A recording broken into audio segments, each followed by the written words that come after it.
السلام علیکم دوستوں، کیسے ہیں آپ لوگ؟ اور آج ہم ایک ایسی مچھلی کے بارے میں بات کریں گے جس کو نہ صرف ہم نے سمندر سے پکڑا ہے اور نہ ہی کسی دریا سے پکڑا ہے، بلکہ انسانی بنائے گئے 3D پرنٹر سے تیار کردہ اس مچھلی کے بارے میں بات کریں گے جس کو کھایا بھی جا سکتا ہے اور تلا بھی جا سکتا ہے۔ ٹھہریے، اگر آپ نے ابھی تک ہمارا چینل سبسکرائب نہیں کیا تو نیچے جا کے فوراً سے سبسکرائب کا بٹن دبا کر ہمارا چینل سبسکرائب کر لیں اور ساتھ دیے گئے بیل آئیکن کو ضرور پریس کریے گا۔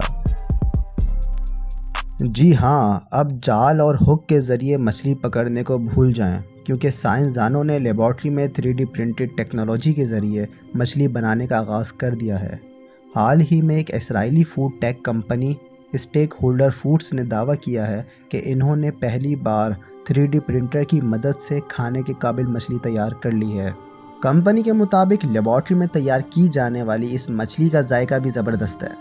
خبر رساں ادارے رائٹرز کے مطابق اسرائیلی کمپنی اسٹیک ہولڈر فوڈز نے سنگاپور کی ایک کمپنی اومامی میٹس کی شراکت داری میں مچھلی کے فلے تیار کر لیے ہیں۔ کمپنی سب سے پہلے اصلی مچھلی کے خلیوں کو نکالتی ہے، پھر ان کی نشوونما ہوتی ہے۔ بعد ازاں اس میں بایونک کا استعمال کرتے ہوئے فش فلے تیار کیے جاتے ہیں، جن کا ذائقہ سمندر سے پکڑی جانے والی مچھلی جیسا ہی ہوتا ہے۔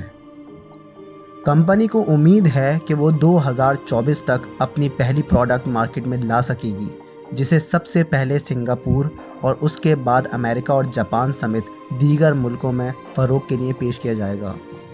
اسٹیک ہولڈر فوڈز کے چیف ایگزیکٹو آر کافمین کا کہنا ہے کہ میں یہ کہہ سکتا ہوں کہ یہ ایک صاف ستھرا عمل ہے جس سے حاصل ہونے والی پروڈکٹ بھی اینٹی بایوٹک سے پاک ہے۔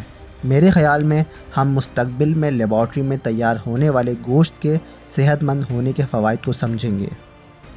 یاد رہے، لیب میں تیار ہونے والا مرغی اور گائے کا گوشت دنیا میں پہلے ہی مقبول ہے، لیکن چند ہی کمپنیاں سی فوڈ یعنی سمندری غذا تیار کر رہی ہیں۔ دوسری جانب ماہرین کو مچھلی کو لیب میں تیار کرنے کے دوران کچھ چیلنجز کا سامنا ہے۔ ایک تو یہ کہ لیب میں گوشت تیار کرنے پر بہت زیادہ تحقیق کی جا چکی ہے، جبکہ اس کے مقابلے میں لیب میں مچھلی بنانے ریسرچ اس سے کم ہے۔ اومامی فوڈ کمپنی کے چیف ایگزیکٹو مہیر پرشاد کا کہنا ہے کہ اس وقت ہم گروپر اور ایل مچھلی بنا رہے ہیں، جبکہ ہم ایسی مچھلیوں پر بھی کام کر رہے ہیں جن کا وجود اب خطرے میں ہے۔